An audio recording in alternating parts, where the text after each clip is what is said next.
현재 집값을 잡는다고 취등록세, 양도소득세, 종부세, 재산세 이처럼 모든 세금을 폭탄처럼 올리고 있는 시점입니다. 그럼 다수의 분들이 다주택자놈들 꼴 좋다, 드디어 집값이 폭락하겠구나, 쌤통이다 생각하시면서 집주인들이 세금 때문에 저가의 부동산이 이제 풀리기 시작하겠구나 라고 생각하시면 큰 오산입니다. 자, 이 중간 생산자인 이 집주인들은 최대한 세금에 대한 리스크를 해지하기 위해 임차인들에게 책임을 전가하기 시작합니다. 즉 임대료, 전세가, 매매가 등으로 부동산은 향후 상승 예정이며 결국 그렇게 오른 세금들은 최종적으로 임차인들에게 전가된다는 걸 아셔야 됩니다.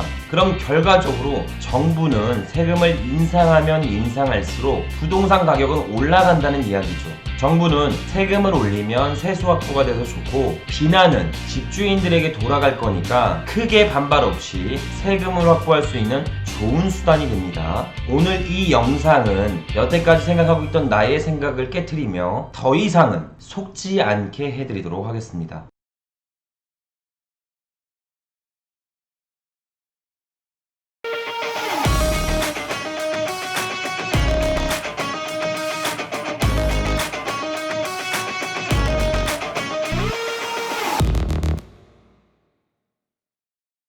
자, 반갑습니다. 대장 김상준입니다. 자, 요즘 세금이 막 폭탄적으로 올라가고 있죠. 그래서 집값이 잡힐 거다, 앞으로 부동산은 폭락할 거다, 이렇게 문의 주신 분들이 많아서 정확한 포인트를 좀 짚고 말씀을 드리도록 하겠습니다. 자, 6.27 대책, 7.10 대책, 한 달이 멀다 하고 정부 정책이 계속적으로 나오고 있는 시점입니다. 특히 7.10 대책의 경우는 종부세 최대 6% 인상, 양도소득세 70% 인상, 취득세 최대 12% 인상, 세금적인 측면에서 고강도 대책이 발표되었습니다. 자, 우선 이 세금에 대해서 간략하게 근본을 좀 잡고 넘어갈게요. 대한민국 국민이라면 당연히 내야 되는 게 세금입니다. 우리가 먹고 자고 입고 이런 행위들을 하려고 하면 돈이 있어야 되죠. 나라도 마찬가지입니다. 공공기관, 학교, 공원 등 나라에서 전부 제공하며 각종 공무원 채용 및 증원 계획도 나라에서 진행하게 됩니다. 나라에서는 이것을 우리처럼 의식주, 살림을 운영한다고 보시면 돼요. 이 살림, 정부가 하는 이 살림도 유지하기 위해서는 돈이 필요합니다. 그 돈이 바로 우리가 내는 세금이죠.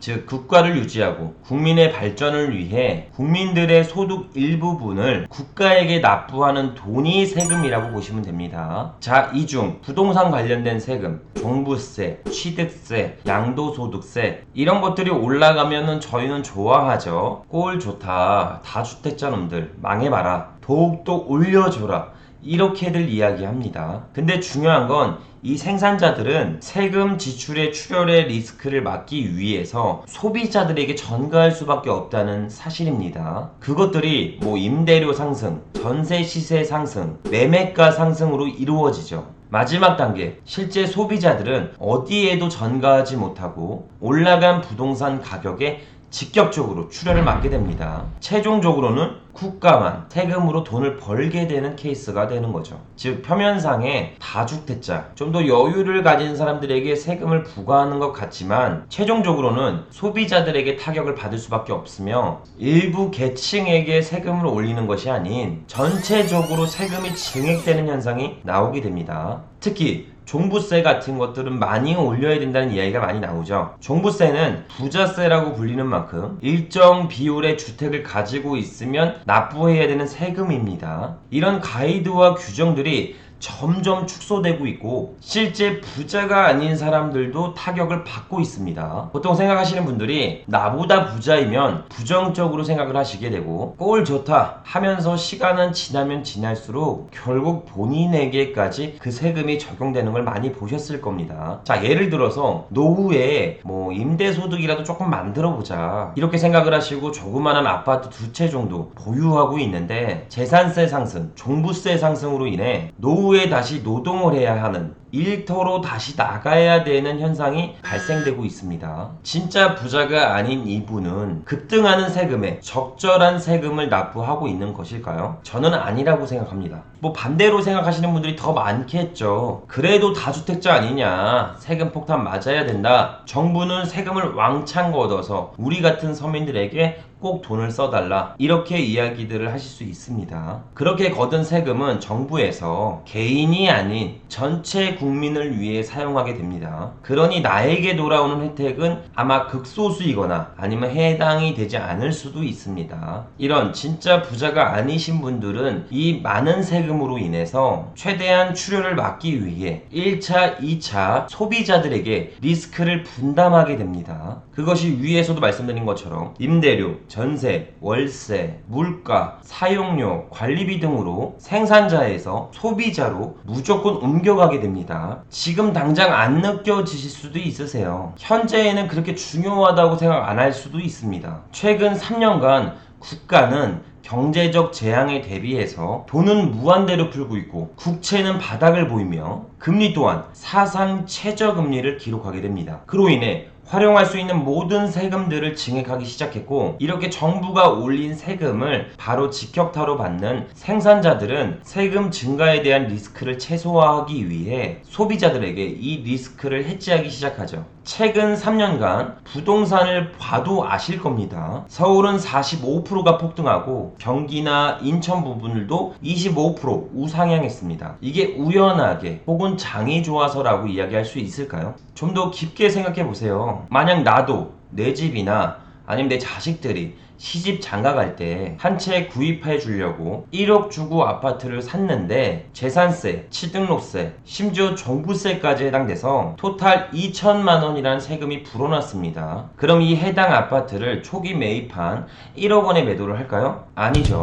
내가 세금까지 지출했으니까 최소 1억 2천만 원에 매도를 하게 됩니다. 그럼 이것을 최종 소비자들이 또다시 구입하게 되는 형태가 됩니다. 아니면 폭탄 돌리기로 지속적인 세금의 거품이 붙은 부동산이 마지막 실거주 목적의 소비자들이 구매하게 돼서 그 피해는 고스란히 본인에게 전가된다는 걸 인지하셔야 됩니다. 그럼 이 집주인분이 투기꾼일까요? 1억에 사서 1억 2천만 원에 파는 도둑놈인가요? 아니죠. 만약 그 상황이 나한테 닥쳐도 꼭 그렇게 행동했을 겁니다. 결론은 세금이 올라가면 나한테는 해당 사항이 없으니 세금이나 왕창 때려라, 망해라, 이렇게 1차원적인 생각을 하시기보다는 최종적으로 나한테 전가돼서 소비자의 물가가 올라가겠구나, 나에게도 피해가 올 수 있겠구나, 즉 생산자들은 본인이 소유하고 있는 소유물들을 가격을 이제 올릴 거니까 미리 사놔야겠다, 나도 소유권을 보유해야겠다, 이렇게 생각하셔야 된다는 겁니다.